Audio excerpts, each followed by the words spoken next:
ആകാശവാണി. നമസ്കാരം. വാർത്തകൾ വായിക്കുന്നത് തുളസീദാസ് പരമേശ്വരൻ.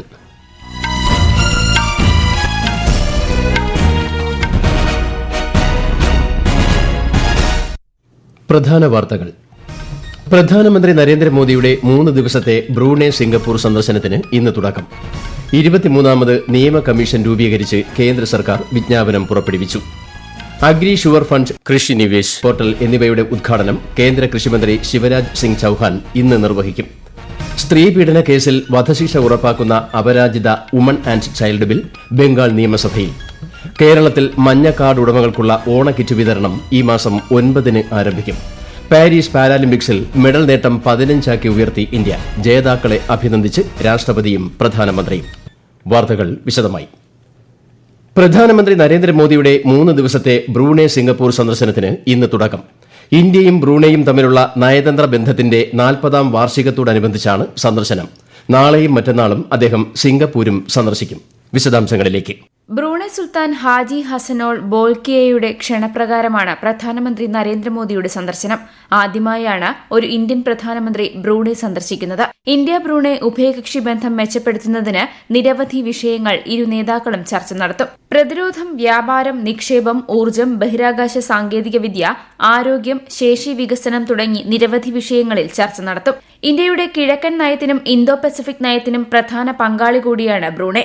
സന്ദർശനത്തിന്റെ 2ാം പാദത്തിൽ സിംഗപ്പൂരിലെത്തുന്ന പ്രധാനമന്ത്രി സിംഗപ്പൂർ പ്രധാനമന്ത്രി ലോറൻസ് വോങ്ങുമായി കൂടിക്കാഴ്ച നടത്തും.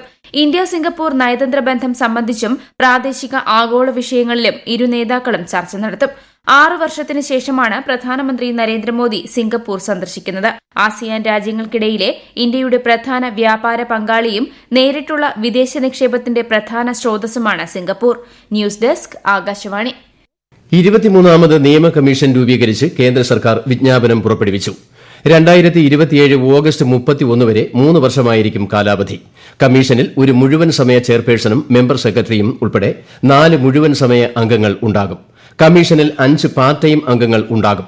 സുപ്രീം കോടതിയിലെയും ഹൈക്കോടതിയിലെയും ജഡ്ജിമാർ നിയമ കമ്മീഷന്റെ ചെയർപേഴ്സണും അംഗങ്ങളും ആയിരിക്കും. ഹിന്ദുസ്ഥാൻ എയ്റോനാറ്റിക്സ് ലിമിറ്റഡിൽ നിന്ന് ഇന്ത്യൻ എയർഫോഴ്സിന്റെ സുഖോയ് Su-30 MKI വിമാനങ്ങൾക്കായി 240 എയ്റോ എഞ്ചിനുകൾ വാങ്ങുന്നതിനുള്ള നിർദ്ദേശത്തിന് ഇന്നലെ ചേർന്ന സുരക്ഷാകാര്യ ക്യാബിനറ്റ് സമിതി അംഗീകാരം നൽകി. എല്ലാ നികുതികളും തീരുവകളും ഉൾപ്പെടെ 26,000 കോടിയിലധികം രൂപയാണ് ചെലവ്. എഞ്ചിനുകളിൽ 54% തദ്ദേശീയമായ ഉള്ളടക്കം ഉണ്ടായിരിക്കും. HALന്റെ കോരാപുട്ട് ഡിവിഷനിലാണ് ഇവ നിർമ്മിക്കുക. കർഷകരുടെ വരുമാനം വർദ്ധിപ്പിക്കുന്നതിനും ജീവിത നിലവാരം മെച്ചപ്പെടുത്തുന്നതിനുമായി 14,000 കോടിയിലധികം രൂപയുടെ 7 സുപ്രധാന പദ്ധതികൾക്ക് കേന്ദ്രമന്ത്രിസഭ അംഗീകാരം നൽകി. Digital agriculture mission, crop science for food and nutrition security, കാർഷിക വിദ്യാഭ്യാസം, സുസ്ഥിര കന്നുകാലി പരിപാലനം, ഹോർട്ടികൾച്ചർ വികസനം, കൃഷി വിജ്ഞാന കേന്ദ്രങ്ങൾ, പ്രകൃതി വിഭവ മാനേജ്മെന്റ് എന്നീ മേഖലകളിലാണ് പുതിയ പദ്ധതികളെന്ന് വാർത്താവിതരണ പ്രക്ഷേപണ മന്ത്രി അശ്വിനി വൈഷ്ണവ് അറിയിച്ചു. 309 kilometre Mumbai Indore rail line, ഗുജറാത്തിലെ സാനന്ദിൽ പ്രതിദിനം 60 ലക്ഷം ചിപ്പ് ശേഷിയുള്ള അർദ്ധചാലക യൂണിറ്റ് തുടങ്ങിയ പദ്ധതികൾക്കും മന്ത്രിസഭ അംഗീകാരം നൽകി. അഗ്രി ഷുവർ ഫണ്ടും കൃഷി വിനേശ് പോർട്ടലും കേന്ദ്ര കൃഷിമന്ത്രി ശിവരാജ് സിംഗ് ചൌഹാൻ ഇന്ന് ന്യൂഡൽഹിയിൽ ഉദ്ഘാടനം ചെയ്യും.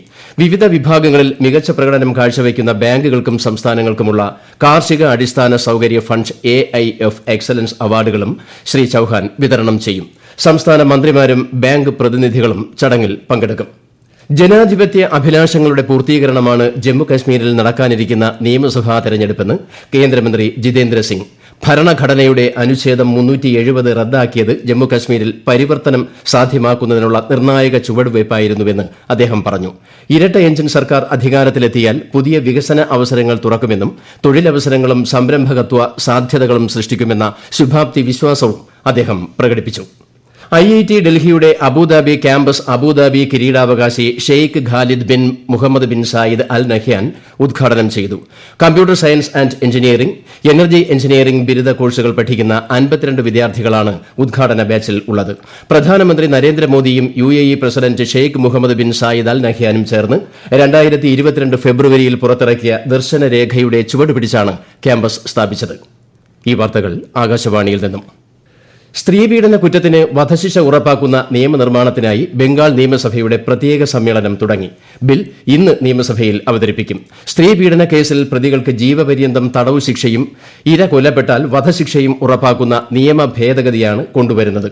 അപരാജിത വുമൺ ആൻഡ് ചൈൽഡ് ബിൽ 2024 എന്ന പേരിലാണ് ഭേദഗതി. കിഴക്കൻ മേഖലകളിലെ സംസ്ഥാന കേന്ദ്രഭരണ പ്രദേശങ്ങളിലെ വിനോദസഞ്ചാര മന്ത്രിമാരുടെ യോഗത്തിൽ കേന്ദ്ര വിനോദസഞ്ചാര മന്ത്രി ഗജേന്ദ്ര സിംഗ് ഷെഖാവത്ത് അധ്യക്ഷത വഹിച്ചു. മേഘാലയയിലെ ഷില്ലോങ്ങിലാണ് യോഗം ചേർന്നത്. ആഗോള നിലവാരമുള്ള വിനോദസഞ്ചാര കേന്ദ്രങ്ങളുടെ വികസനം, സുരക്ഷ, കണക്ടിവിറ്റി, ശുചിത്വം, വിനോദസഞ്ചാര മേഖലയിലെ ബിസിനസ് മെച്ചപ്പെടുത്തൽ എന്നിവയിലാണ് യോഗങ്ങൾ ശ്രദ്ധ കേന്ദ്രീകരിക്കുന്നത്. ശ്രീ ഗജേന്ദ്ര സിംഗ് ഷെഖാവത്ത് ഇന്ന് മേഘാലയയിലെ സൌത്ത് വെസ്റ്റ് ഖാസി ഹിൽസ് ജില്ല സന്ദർശിക്കും. ബിജെപി അംഗത്വ പ്രചാരണത്തിന് മുതിർന്ന ബിജെപി നേതാവും പ്രധാനമന്ത്രിയുമായ നരേന്ദ്രമോദി ഇന്നലെ ന്യൂഡൽഹിയിൽ പാർട്ടി ആസ്ഥാനത്ത് തുടക്കം കുറിച്ചു. പാർട്ടി അധ്യക്ഷൻ ജെ.പി. നദ്ദയിൽ നിന്ന് ശ്രീ നരേന്ദ്രമോദി അംഗത്വം പുതുക്കി സർട്ടിഫിക്കറ്റ് കൈപ്പറ്റിയാണ് പ്രചാരണം തുടങ്ങിയത്. ജനങ്ങളുടെ അഭിലാഷങ്ങൾക്കനുസരിച്ച് പ്രവർത്തനം മെച്ചപ്പെടുത്തുന്ന രാഷ്ട്രീയ പാർട്ടിയാണ് ബിജെപിയെന്ന് ശ്രീ മോദി ചടങ്ങിൽ പറഞ്ഞു. പ്രശസ്ത സംഗീത സംവിധായകൻ മോഹൻ സിതാര ബിജെപിയിൽ ചേർന്നു. ബിജെപി തൃശൂർ ജില്ലാ പ്രസിഡന്റ് അഡ്വക്കേറ്റ് കെ അനീഷ് കുമാറിൽ നിന്ന് അദ്ദേഹം അംഗത്വം സ്വീകരിച്ചു. ബിജെപിയുടെ ജില്ലാതല മെമ്പർഷിപ്പ് ക്യാമ്പയിന് തുടക്കം കുറിച്ചാണ് മോഹൻ സിതാരയ്ക്ക് അംഗത്വം നൽകിയത്. സപ്ലൈകോ ഓണം ഫെയറുകളുടെ സംസ്ഥാനതല ഉദ്ഘാടനം വ്യാഴാഴ്ച മുഖ്യമന്ത്രി പിണറായി വിജയൻ നിർവഹിക്കും. സെപ്റ്റംബർ 5 മുതൽ 14 വരെയാണ് മേള. 13 ഇനം അവശ്യ സാധനങ്ങളുടെ ലഭ്യത സപ്ലൈകോയുടെ ഓണം ഫെയറുകളിലും മറ്റ് ഔട്ട്ലെറ്റുകളിലും ഉറപ്പാക്കുമെന്ന് മന്ത്രി GR അനിൽ പറഞ്ഞു. കൺസ്യൂമർ ഫെഡ് ഓണം വിപണിയുടെ സംസ്ഥാനതല ഉദ്ഘാടനം വെള്ളിയാഴ്ച മുഖ്യമന്ത്രി നിർവഹിക്കും. ഈ മാസം 7 മുതൽ 14 വരെയാണ് ഓണം വിപണികൾ പ്രവർത്തിക്കുക. കേരളത്തിൽ മഞ്ഞക്കാർഡ് ഉടമകൾക്കുള്ള ഓണക്കിറ്റ് വിതരണം ഈ മാസം 9 ആരംഭിക്കും. പാരീസ് പാരാലിമ്പിക്സിൽ തന്റെ സ്വർണ്ണ മെഡൽ റെക്കോർഡ് മറികടന്ന് ഇന്ത്യൻ ജാവലിൻ ത്രോ താരം സുമിത് അന്തിൽ രണ്ടാം ശ്രമത്തിൽ 70.59 മീറ്റർ എറിഞ്ഞാണ് സുമിത് റെക്കോർഡോടെ സ്വർണം നേടിയത്. 3 സ്വർണവും 5 വെള്ളിയും 7 വെങ്കലവും ഉൾപ്പെടെ 15 മെഡലുകളാണ് ഇന്ത്യയ്ക്ക് ലഭിച്ചത്. വിശദാംശങ്ങളിലേക്ക്. ഇന്നലെ നടന്ന പുരുഷ സിംഗിൾസ് SL3 ബാഡ്മിന്റണിൽ ഇന്ത്യയുടെ നിതേഷ് കുമാർ സ്വർണം നേടി. പുരുഷന്മാരുടെ SL4 ഇനത്തിൽ സുഹാസ് യതിരാജ് വെള്ളി മെഡൽ കരസ്ഥമാക്കി. വനിതാ സിംഗിൾസ് ഷട്ടിലിൽ തുളസിമതി മുരുകേശനും വെള്ളി നേടി. ഫൈനലിൽ ചൈനീസ് താരത്തോടാണ് തുളസി പരാജയപ്പെട്ടത്. ഇതേ ഇനത്തിൽ മനീഷ രമദാസ് വെങ്കല മെഡൽ സ്വന്തമാക്കി.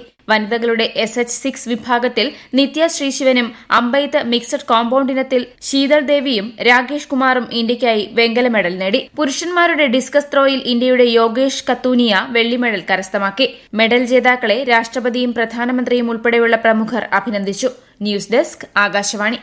പാരാലിമ്പിക്സിന്റെ 6ാം ദിനമായ ഇന്ന് തന്റെ 2ാം സ്വർണത്തിനായി ഇന്ത്യൻ ഷൂട്ടർ ആവണി ലേഖാര മത്സരിക്കും. ഇതേ ഇനത്തിൽ ഇന്ത്യയുടെ മോന അഗർവാളും മത്സരരംഗത്തുണ്ട്. വനിതകളുടെ 50 മീറ്റർ റൈഫിൾസിലാണ് ആവണി മത്സരിക്കുന്നത്. പുരുഷ ഹൈജമ്പിൽ T63 ഇനത്തിൽ മാരിയപ്പൻ തങ്കവേലുവും ശൈലേഷ് കുമാറും ശരത് കുമാറും ഇന്ന് കളത്തിലിറങ്ങും.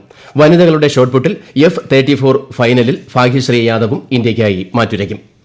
മുല്ലപ്പെരിയാർ അണക്കെട്ടിന്റെ സുരക്ഷാ പരിശോധന നടത്തണമെന്ന കേരളത്തിന്റെ ആവശ്യം കേന്ദ്ര ജല കമ്മീഷൻ അംഗീകരിച്ചു.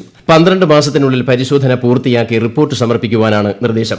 സുപ്രീം കോടതി നിയോഗിച്ച ഭവേഡ് കമ്മിറ്റി 2011 ഇതിനു മുൻപ് പരിശോധന നടത്തിയത്. പോലീസ് സേനയുമായി ബന്ധപ്പെട്ട PV അൻവർ MLA യുടെ ആരോപണങ്ങളിൽ അന്വേഷണം പ്രഖ്യാപിച്ച് മുഖ്യമന്ത്രി പിണറായി വിജയൻ. ADGP MR അജിത് കുമാറിനെ ക്രമസമാധാന ചുമതലയിൽ നിന്ന് മാറ്റി നിർത്താതെയാണ് അന്വേഷണം പ്രഖ്യാപിച്ചത്. പത്തനംതിട്ട SP S സുജിത് ദാസിനെ സ്ഥലം മാറ്റി പുതിയ ചുമതല നൽകിയിട്ടില്ല. സംസ്ഥാന പോലീസ് മേധാവി ഷെയ്ഖ് ദർവേശ് സാഹിബിന്റെ നേതൃത്വത്തിൽ ഉള്ള 5-അംഗ സംഘമാണ് അന്വേഷണം നടത്തുക. 1 മാസത്തിനകം അന്വേഷണ റിപ്പോർട്ട് സമർപ്പിക്കുവാനാണ് മുഖ്യമന്ത്രിയുടെ നിർദ്ദേശം. തെലങ്കാന, ആന്ധ്രാപ്രദേശ്, മഹാരാഷ്ട്ര, ഗുജറാത്ത് സംസ്ഥാനങ്ങളിൽ കനത്ത മഴ തുടരുന്നു. ഏറ്റവും കൂടുതൽ നാശനഷ്ടമുണ്ടായ തെലങ്കാനയിലെ ഖമ്മം, മഹബൂബാബാദ്, സൂര്യപേട്ട തുടങ്ങിയ ജില്ലകളിൽ രക്ഷാപ്രവർത്തനം പുരോഗമിക്കുന്നു. മഴക്കെടുതിയിൽ സംസ്ഥാനത്ത് 16 പേർക്ക് ജീവൻ നഷ്ടമായി. മുഖ്യമന്ത്രി രേവന്ത് റെഡ്ഡി ഖമ്മം, സൂര്യപേട്ട ജില്ലകൾ സന്ദർശിച്ചു. ദുരിതമനുഭവിക്കുന്ന കുടുംബങ്ങൾക്ക് 10,000 രൂപയുടെ ധനസഹായം പ്രഖ്യാപിച്ചു. പ്രധാന വാർത്തകൾ വീണ്ടും. പ്രധാനമന്ത്രി നരേന്ദ്രമോദിയുടെ 3 ദിവസത്തെ ബ്രൂണെ സിംഗപ്പൂർ സന്ദർശനത്തിന് ഇന്ന് തുടക്കം. 23ാമത് നിയമ കമ്മീഷൻ രൂപീകരിച്ച് കേന്ദ്ര സർക്കാർ വിജ്ഞാപനം പുറപ്പെടുവിച്ചു. അഗ്രി ഷുഗർ ഫണ്ട്, കൃഷി നിവേശ് പോർട്ടൽ എന്നിവയുടെ ഉദ്ഘാടനം കേന്ദ്ര കൃഷിമന്ത്രി ശിവരാജ് സിംഗ് ചൌഹാൻ ഇന്ന് നിർവഹിക്കും. സ്ത്രീ പീഡന കേസിൽ വധശിക്ഷ ഉറപ്പാക്കുന്ന Aparajita woman and child bill Bengal നിയമസഭയിൽ. കേരളത്തിൽ മഞ്ഞക്കാർഡ് ഉടമകൾക്കുള്ള ഓണക്കിറ്റ് വിതരണം ഈ മാസം 9 ആരംഭിക്കും. പാരീസ് പാരാലിമ്പിക്സിൽ മെഡൽ നേട്ടം 15 ഉയർത്തി ഇന്ത്യ. ജേതാക്കളെ അഭിനന്ദിച്ച് രാഷ്ട്രപതിയും പ്രധാനമന്ത്രിയും. വാർത്തകൾ കഴിഞ്ഞു. അടുത്ത വാർത്താ പ്രക്ഷേപണം ഉച്ചയ്ക്ക് 12:30.